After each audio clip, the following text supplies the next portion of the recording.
नमस्कार। आज मैले फेरि श्रीमद् भगवत गीताको प्रथम अध्यायको 5औं श्लोक लिएर आएको छु, जसको उच्चारण हुन्छ धृष्टकेतुश्चेकितानः काशीराजश्च वीर्यवान् पुरुजित कुन्तीभोजश्च शैव्यश्च नरपुङ्गवः।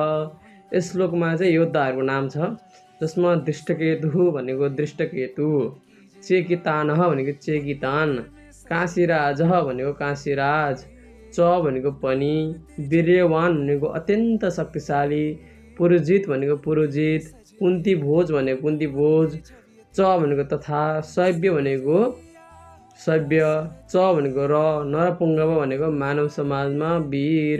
यस श्लोकमा भन्न खोजेको चाहिँ महान वीरहरू तथा धृष्टकेतु, चेकितान, काशीराज, पुरुजित, कुन्तीभोज र शैव्य जस्ता शक्तिशाली योद्धाहरू पनि त्यहाँ छन् भनेर चाहिँ सञ्जयले धृतराष्ट्रलाई भन्नुहुन्छ। धन्यवाद। राधे।